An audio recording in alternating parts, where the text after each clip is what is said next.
Maxi Balandi a émission le meilleur de la RDC. Il est temps d'identifier Moutounyoso au travers de l'acte, au travers de Malobana.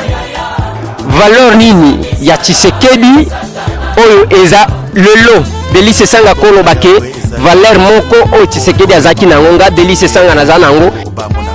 Tu t'appelles comment? Baba Tamaï. Comment s'appelle notre président? Président Umela Kabila. Pour place aux alliés, au bandi comme il tourne qui nani aza simana, yo lingi nani aza simana. Mabe yo moko sala ke pesa ka mingi koleka. Malamu sali la kamboka. C'est ça inconvénient ya Congolais.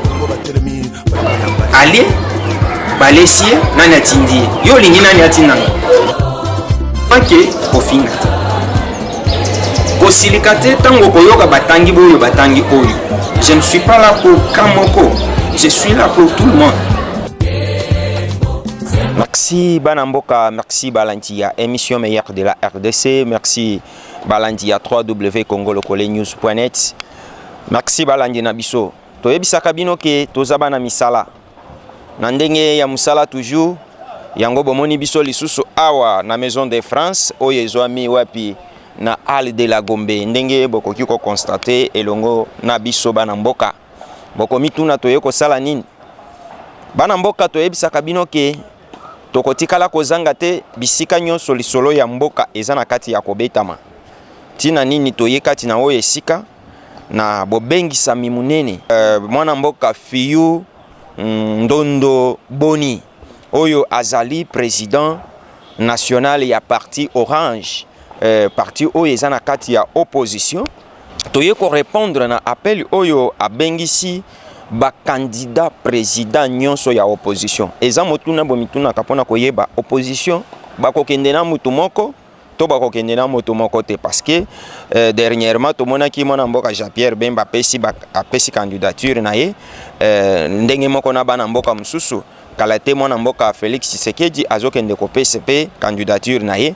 nde mituna bokomi ko mituna est-ce que opposition bakoyeba na kokende nzela moko ou bien bakokende na ndenge ya kokabwana bana mboka je crois que mokolo ya lelo nde tokozwa eyano na motuna wana parce que bango nyonso bakozala awo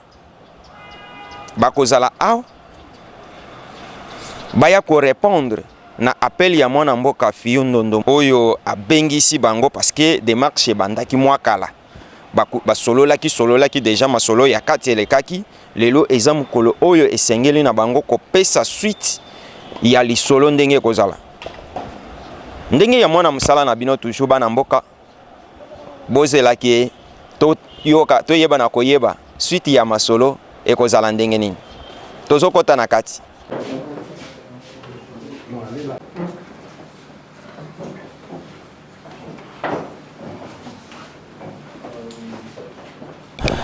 Merci Banamboka, merci Balandia, émission meilleure de la RDC, surtout Balandia 3W congolocolenews.net.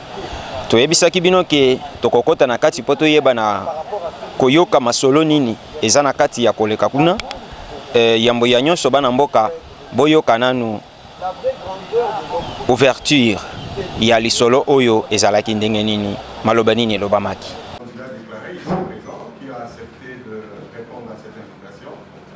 Sincèrement, au nom de l'initiative et au mien personnel et l'ensemble du peuple qui nous suit, je tiens à vous remercier pour ce sens d'humilité dont vous avez fait montre ce jour et ce sens pratique que vous avez exprimé pour que notre peuple rentre dans la lignée de son aspiration.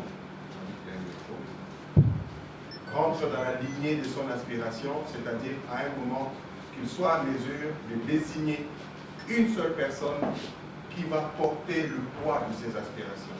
Et vous êtes ceux-là qui avez répondu et aujourd'hui recevez ici tous nos remerciements et le remerciement justement de l'ensemble de ce peuple qui est en train de suivre et qui va également suivre. Nous allons avoir notre programme comme prévu. Nous allons aussi avoir une discussion. Et l'objectif de cette réunion est tout simplement de mettre d'abord un cadre d'échange, de concertation, qui permettrait à ce que les différents acteurs politiques puissent échanger et lever les options communes. Ça, c'est le premier objectif. Deuxième objectif, et c'est dans ces cadres-là justement, quand il y aura des discussions, nous avons levé les options importantes, entre autres celle de la candidature commune de l'opposition.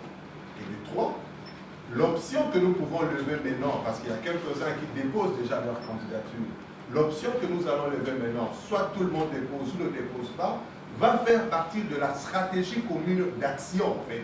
Il faudra qu'en amont, nous ayons une idée de ce que nous sommes en train de faire pour que notre peuple, à la fin, soit bénéficiaire de toutes nos actions. Et c'est ce qui va être l'objet de discussion que nous allons avoir. Nous voulons saluer vraiment devant toute la presse et tout le monde la présence du Dr Joël Tchani qui est là. Vraiment, soyez le bienvenu. Nous saluons Daniel Mananteba, soyez le bienvenu. Nous saluons également la présence de Monique Moukouna, soyez la bienvenue. Et voilà, ça c'est le résumé du programme. Pour le reste du programme, je pense que nous avons échangé entre nous. Vous allez peut-être attendre à la fin. Et à la fin, vous aurez les contenus de ce que nous allons. Abanamboka. Nandenge ya mwana musala na bino toujours toyebisaka bino ke esika nyonso information ezali biso tozali po toyeba na kopesa bino information bien traitée et bien vérifiée.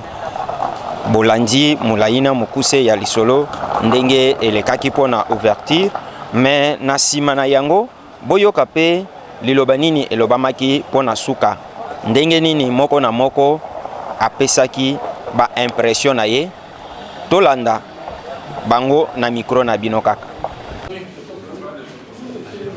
De dégager une candidature commune qui pourra nous représenter pendant les élections présidentielles à venir. Tous les leaders de l'opposition de tous les partis politiques avaient été invités à cette réunion. Il y a eu 5 personnes qui se sont présentées. Les autres qui avaient confirmé ne sont pas venus à la réunion et n'ont pas donné des raisons pour lesquelles ils ne sont pas venus. Ceux qui étaient présents aujourd'hui, vous les voyez, Maman Monique Moukouna, M. Gabriel Mokia. Chacun doit dire les noms parce que je n'ai pas tous les noms. Nous avons longuement discuté de la procédure qu'il faudra suivre pour arriver à dégager le candidat commun. Et nous avons été animés par une chose, mettre l'intérêt de la République démocratique du Congo et du peuple congolais avant toute considération personnelle.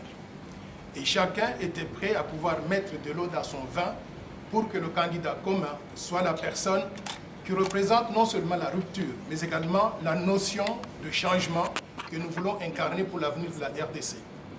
Nous avons retenu un certain nombre de critères, nous allons pouvoir les peaufiner et on va se réunir encore demain matin pour arriver à la conclusion sur cette question. Donc la presse sera invitée demain, on se réunit à 9h, je pense que les travaux prendront fin peut-être vers 11h, 12h, et vous aurez le nom donc du candidat commun qui va représenter tout le monde. Merci. Est-ce que vous ne trouvez pas que c'est un flop, la première rencontre? Il y a des grandes figures qui ne sont pas là. Est-ce que vous n'êtes pas mal parti comme ça? Je voudrais donner la parole peut-être à un des membres de l'équipe. Nous avons un grand problème justement. La question montre même de l'état critique de notre politique. Quand vous parlez de grandes figures, c'est comme si vous pensiez que les solutions de la population, c'est la figure qui va les régler. Les problèmes, ce n'est pas une figure, mais ce sont des gens conscients qui pensent que la population peut passer avant toute autre chose. C'est vous-même qui êtes en train de créer des monstres. Comment est-ce que vous pouvez parler de grandes figures? Selon quelle réalisation? Ici, nous sommes en train de trouver une solution pour que le peuple congolais finalement trouve des solutions. Moi, je n'étais pas partante, mais parce que c'est pour la RDC, nous sommes obligés de nous mettre. Il n'y a pas de petite figure qui est venue faire ici profil bas pour un quelconque avantage. Donc un grand dans la politique congolaise, c'est celui qui peut mettre son ego de côté et penser à la population congolaise. Arrêtez un peu avec grandes figures, les poids lourds, les baleines, ça ne résout en rien la crise actuelle. S'il vous plaît, posez vos questions pour la RDC, pas pour ces grandes figures, parce qu'être grand, c'est savoir s'humilier et se mettre ensemble, trouver des solutions pour le pays. S'il vous plaît, un peu de respect pour nous, parce que nous aussi, notre temps est très précieux, mais nous sommes venus ici parce que la population congolaise a besoin de nous. C'est-à-dire aidez-nous à avancer. Le peuple a toujours demandé l'union de l'opposition, l'unité de l'opposition. Voilà le moment que cette unité a été convoquée pour que les grandes figures viennent aussi présenter leurs moyens. S'ils sont des grandes figures, comme ça, ils peuvent être retenus par les critères avancés par notre petit mouvement ici. Mais s'ils ont fui parce qu'ils savent que peut-être ils ne répondront pas favorablement aux critères. Les grandes figures, ça n'existe pas dans la politique. S'ils étaient des grandes figures, ils devaient battre Joseph Kabila à 2006 et à 2011. Ne l'a pas fait, il n'y a pas de grandes figures. C'est peut-être l'arrogance que vous appuyez. Parce que les Congolais aiment bien quelqu'un qui est arrogant, qui fait des grimaces. Donc pour nous, nous avançons, nous demandons à notre peuple, l'union fait la force pour faire partie de la majorité qui gère mal. C'est l'occasion de tous ceux-là qui ont toujours demandé qu'il faut que vous soyez ensemble. Bozala Liboké, Bozala Liboké. Voilà les Liboké là. Vos grandes figures ont fui les Liboké parce qu'ils sont toujours dans les complexes de supériorité, alors que peut-être si le terrain ne représente pas grand-chose. Le Congo, ce n'est pas seulement Kinshasa. Les grandes figures, peut-être sont connues à Kinshasa, mais l'intérieur du pays, la majorité est en train de coiffer l'intérieur. Mais si nous sommes dans l'union, chacun dans son coin, nous pouvons faire sortir une grande figure qui peut aider la nation à prendre le pouvoir pour sauver les fils d'eux-mêmes. Je voudrais juste ajouter une chose, c'est que notre objectif ici n'est pas de minimiser quelqu'un ou de minimiser un courant politique quelconque. Nous voudrions rassembler tout le monde. Nous voulons que tous les Congolais se mettent ensemble pour que nous puissions aller dans cette élection présidentielle en position de pouvoir gagner et de pouvoir présenter une alternative crédible pour la gestion du pays. Par conséquent, à ce stade ici, nous faisons encore appel à tous les partis politiques, à tous les leaders de l'opposition. Nous allons nous réunir demain ici à 9h pour essayer de dégager un candidat commun, que chacun vienne pour participer à cet exercice-là, présenter sa candidature, présenter ses moyens de défense et qu'il soit sélectionné d'abord par ses pairs afin qu'il puisse prétendre représenter. Population, peuple nabiso asengakani. Opposition, boyokana bobimisa mutu moko. Biso, toyoki appel en opposition. Tolobi, pas de problème. Et ça la teke bisonde, tozoboya, unité opposition. De kofi nonoboni, azaki initiative nae, babeni singaï, na monaki nasa obligé yako, vers groupe ya bateau ba sanganaki, o ba invitaki, o na participé pe. Naye na kuti, to se retrouver 5. Mais 5 eza mokete, 5 eza belé. 5 sur combien? Toza déjà 5. To sololi, to tali ma kamunyo son ndenge zaleli. Et to koy na conclusion que lobby mardi. Ndenge to vandaki awa, va travers continuer sur 5 candidats, to kobimisa déjà candidat commun moko. Commun à nous 5.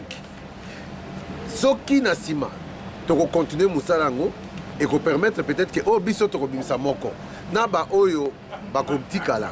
To vanda les sous poto suka na kobimisa candidat moko. Biso to lakisi kaka bonne volonté, to lakisi maturité, to lakisi kimukolo ya relaxate, to tie Congo liboso et non pas ba carrière na biso to ba ego na biso.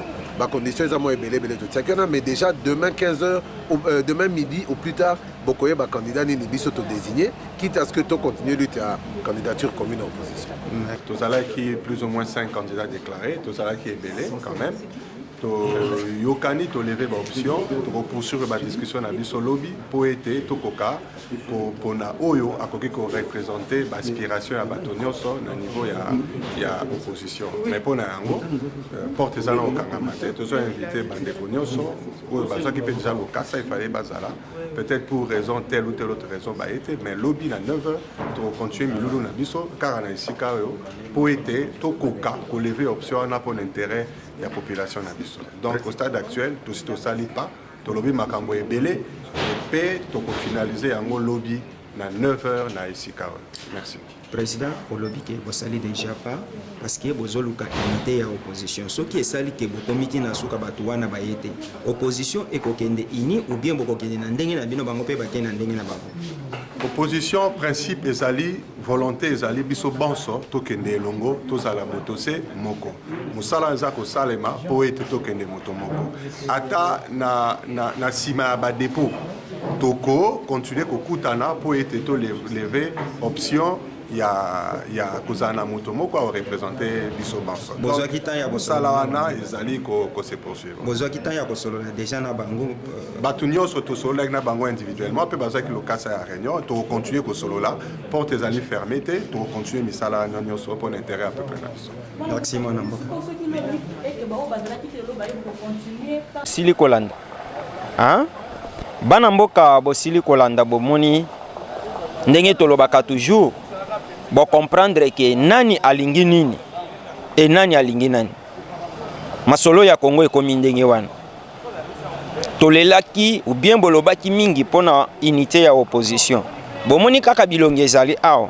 Bomoni minoko ya bato babanda koluka unité ya opposition. Soki bolandi bana mboka oyo baye kokuta na kati na oyo esika balobi batu nyonso bazalaki invité.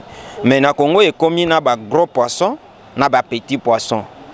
Alors que ezali solo ya mboka. Bana mboka toyebisaka bino ke boyeba na koyeba ke chacun doit répondre à ses responsabilités devant la nation. Hein? Moko na moko azana ba responsabilité. Nous sommes na moment moko très difficile et puis très compliqué pour mboka na biso oyo ezo senga responsabilité ya mutu nyonso kosala.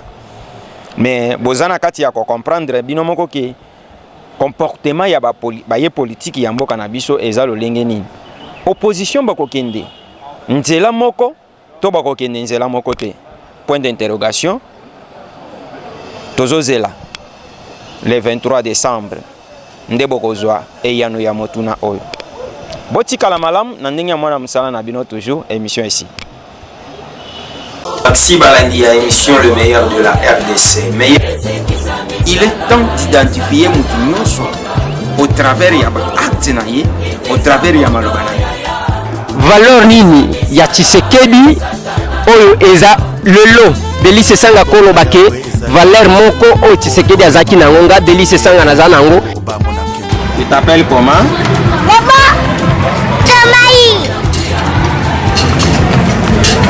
Comment s'appelle notre président?